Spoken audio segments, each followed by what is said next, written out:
এটা যাতে নোয়াখালীবাসী সবার টিম হয়, আমি এটাই চাই। তারা যে সম্পৃক্ত হয়, এটা যাতে আমাদের টিম হয়। যদি ফাস্ট বোলিং অলরাউন্ডার আমরা বাইরে থেকে জিমির সময় কথা হচ্ছিল, আমাদের সাপে বল আসলে যে উই আর সো ফিল ওই সময়টা লাকি যে আমাদের কোনো বাড়তি টাকা না বিডিং ছাড়াই আমরা সেরা দুইটা প্লেয়ারকে পেয়েছি, মাহিদুল অঙ্কন এবং জাকির আলী অনিক। বিপিএল মানে তো চ্যালেঞ্জ, আসলে প্রতি বছরই চ্যালেঞ্জ, বাট লাস্ট কয়েক বছর ধরে খুব চ্যালেঞ্জ বেশি হচ্ছে আসলে। মানে যেরকম এক্সপেক্টেড টিম চিন্তা করি সেরকমভাবে হয় না। লাস্ট ইয়ার যেমন লিটন, তামিম, মুস্তাফিজ আমার দলে থাকার পরেও আমার টিমের মনে কোনো ব্যালেন্সই ছিল না আসলে, সত্যি কথা বলতে। ফরেন প্লেয়ারের সাপোর্টটা ভালো ছিল না, সেই ক্ষেত্রে এই বছর আমি মনে করি যথেষ্ট ভালো। এবং লাস্ট আমরা যখন নবীকে সাইন করলাম, আমি মনে করি যে একটা যে অপূর্ণতা ছিল অস্পিনারের, সেটাও পূরণ হয়েছে। আমি তারপরে লোকাল একটা অস্পিনার চেয়েছিলাম দলের মধ্যে, তো সেটা এখনো হয়নি। আর একটা যদি ফাস্ট বোলিং অলরাউন্ডার আমরা বাইরে থেকে জিমির সময় কথা হচ্ছিল, সেও যদি না হয়, অন্য কেউ যদি একটা ফাস্ট বোলিং অলরাউন্ডার হয়, তাহলে খুব ভালো হবে, টিমের আরও ব্যালেন্স বাড়বে।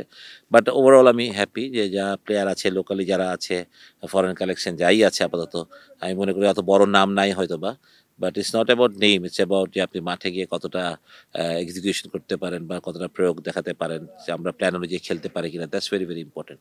তো আমার টিমে এরকম কিছু প্লেয়ার আছে যারা একাই ম্যাচ ঘুরিয়ে দিতে পারে, সেক্ষেত্রে আমি মনে করি যে ফাইট করার মতো অবশ্যই একটা ভালো দল আসলে। এটা চাপে পড়ে না, ওটা তো আমাদের সিস্টেমে আমাদের চলে আসছে আসলে, আমাদের নিতেই হবে তখন।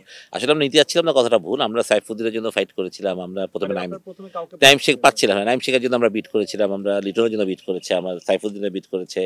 আপনার টপ অর্ডারে আমরা উপরের দিকে কে ছিল মনে আসতেছে না, তার জন্য বিট করা হয়েছে। যখন পাইনি তখন আমাদের লাস্টে বললো যে এখন আমাদের এই দুটো প্ল্যান বেঁচে আছে, নোয়াখালী এখন একটা প্ল্যান নেয়নি নোয়াখালী। তো আমরা তো আমাদের সাপে বল আসলে যে উই আর সো ফিল ওই সময়টা লাকি যে আমাদের কোনো বাড়তি টাকা না বিডিং ছাড়াই আমরা সেরা দুইটা প্লেয়ারকে পেয়েছি, মাহিদুল অঙ্কন এবং জাকির আলী অনিক। আমার কাছে দুজনই খুব ডেডিকেটেড, আমি দুজনেরই দারুণ ফ্যান, দারুণ দুজন ক্রিকেটার, ডেডিকেটেড ক্রিকেটার। এরকম ক্রিকেটার থাকারও টিমের জন্য ভালো, মানে ভেরি অনেস্ট ছেলেগুলা, দারুণ ক্রিকেট খেলে। জাকির যদি অফ ফর্মে আছে একটু, ওখানে অনেক ট্রল হয়েছে, অনেক কথা হচ্ছে, বাট আমি মনে করি যে এই বিপিএলে জাকির ঘুরে দাঁড়াবে ইনশাল্লাহ, এবং এখান থেকে ও ঘুরে দাঁড়িয়ে জাতীয় দলের জন্য পারফর্ম করবে বলে আমি বিশ্বাস করি।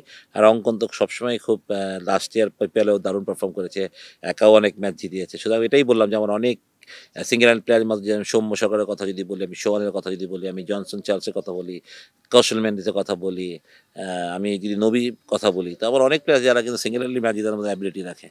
তো আই এম হ্যাপি আসলে, সত্যি কথা, যারা দুজন আসে টিমে। মানে জাকিরের সাথে কাজ করতে আমার ইজি হবে, কারণ জাকির আমার আবুনিতে অনেকদিন খেলেছে, যখন আমি আবুনিতে করছিলাম।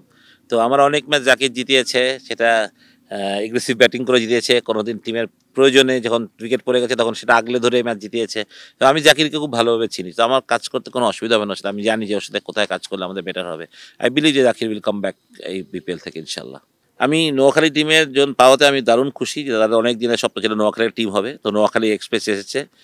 এটা যাতে নোয়াখালীবাসী সবার টিম হয়, আমি এটাই চাই। তারা যে সম্পৃক্ত হয়, এটা যাতে আমাদের টিম হয়।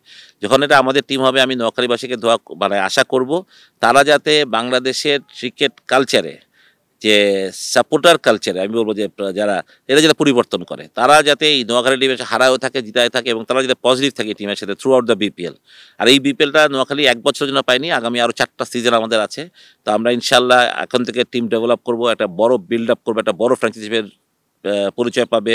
সেটাই আমি থাকি না থাকি, that's a material, but Noakhali express একটা সময়কে ডেফিনেটলি অনেক বড় একটা ফ্র্যাঞ্চাইজি হবে, সেটা আমি দোয়া করি, যেমন KKR কিংবা এরকম হবে। সেটা এটার জন্য সারা নোয়াখালীবাসীকেই সাপোর্ট করতে হবে আমি বলি। এবং তার নোয়াখালীতে আমি জানি যে তাদের অনেক বড় বড় ব্যবসায়ীরা যারা আছেন, তাদেরও সাপোর্টটা আমাদের টিমের জন্য দরকার, যে তারা যাতে স্পন্সর করতে এগিয়ে আসেন, সাপোর্ট করেন।